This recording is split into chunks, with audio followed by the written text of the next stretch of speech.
সময়গুলো আমাদের মাঝ থেকে এক এক করে চলে যাচ্ছে, আমাদের হায়াত কমে যাচ্ছে। আমাদের যে নির্দিষ্ট হায়াত আল্লাহ তাআলা দিয়েছেন সে হায়াত থেকে কমে যাচ্ছে। আমরা প্রত্যেক দিন কবরের দিকে ধাবিত হচ্ছি, প্রত্যেক দিন কবরের দিকে আমরা পা বাড়াচ্ছি। কবর প্রতিদিন আমাদেরকে ডাক দেয়, কিন্তু আমরা সেই ডাক শুনি না। প্রতিদিন আমাদের পাশের বিভিন্ন জায়গার মানুষ আল্লাহর ডাকে সাড়া দিয়ে চলে যায়, আমাদের পাশ থেকে মানুষগুলো লাশ হয়ে যায়। এগুলো দেখার পরেও যেন আমাদের বিবেকের দরজা খোলে না, এ দরজা যেন বন্ধই থেকে যায়। কিছু কিছু মানুষ এত নিকৃষ্ট কাজ করে যেগুলো খুবই দুঃখজনক। আপনারা হয়তোবা দেখেছেন কম বেশি, বাংলাদেশের যে কুড়িগ্রামে বাবা মা, এতদিন শুনেছেন সন্তান বাপ মাকে খুন করে,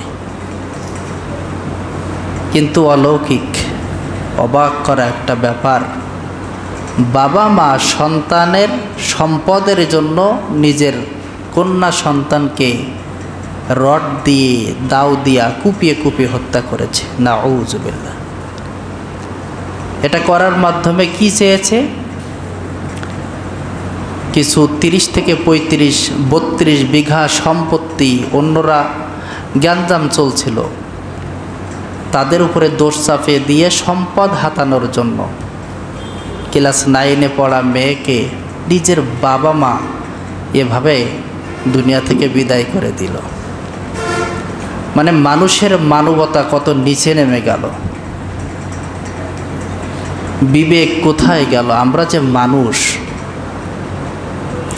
আমরা দেখেছি যখন কোনো বাঘ আক্রমণ করে, বিভিন্ন স্যাটেলাইট চ্যানেলগুলোতে দেখানো হয়, হরিণ যদি তার ছোট্ট বাচ্চা থাকে তো বাচ্চাকে বাঁচিয়ে দিয়ে হরিণ তার মা সামনে যে দাঁড়িয়ে বাঘের আহার হয়ে যায়। আর এটা যেন ব্যতিক্রম একটা ব্যাপার হয়ে যায়।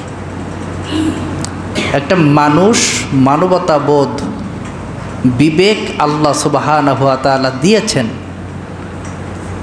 এই বিবেকওয়ালা, মানবতাবোধওয়ালা এই মানুষটা যখন নিজের সন্তানকে আগলে রাখার পরিবর্তে সামান্য কিছু সম্পদের লোভে দুনিয়া থেকে বিদায় করে দেয়, এ দ্বারা বোঝা যায় জাহেলিয়াতের যুগে আর কি বর্বর ছিল।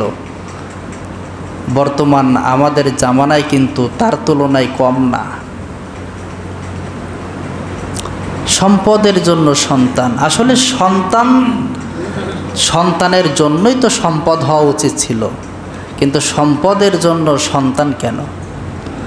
মানে এটা আমাদেরকে এত নিচে নামিয়ে দিয়েছে, আমাদের বিবেক কাজ করে না।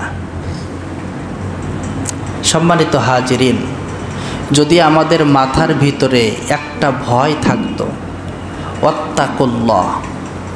কোরআনুল কারিমে আল্লাহ তাআলা যত জায়গায় বান্দার কোনো কথা আদেশ নিষেধ দিয়েছেন, তারপরে আল্লাহ বললেন ওয়াত্তাকুল্লাহ। মুমিনকে আল্লাহ যখন ডেকেছেন ওয়াত্তাকুল্লাহ, বারবার একটা কথা কেন? কারণ বান্দা, তুমি যে অন্যায় কাজটা পরিত্যাগ করবা, তুমি যে এই লাভ ছেড়ে দিবা, কেন দিবা? শুধুমাত্র আল্লাহর ভয় করে। কারণ দুনিয়ার জীবনের কোনো স্থায়িত্ব নেই, এই জীবনের কোনো ওয়ারেন্টি গ্যারান্টি কোনোটাই নেই, যে কোনো সময় তোমার মালিক তোমাকে ডাকতে পারেন। তো এই সামান্য দিনের বিনিময়ে তোমার চিরস্থায়ী জীবন যদি শান্তি আর সুখের চাও, তাহলে তুমি আল্লাহর ভয় করো। কারণ সেখানে বিচারক দুনিয়ার কেউ থাকবেন না। কিয়ামতের দিন যিনি বিচারক হবেন, আওয়াজ দিয়ে বলেন তিনি কে? আল্লাহ। আলাইসাল্লাহু বিআহকামিল হাকিমিন। এই চিন্তা, এই ভয় যদি মাথায় থাকে, তো ওই ব্যক্তি কোনো পাপ কাজ করতে গেলে তার বুকটা কেঁপে ওঠে। আর এটা তো সামান্য সম্পদের জন্য সন্তানকে হত্যা করে ফেলল।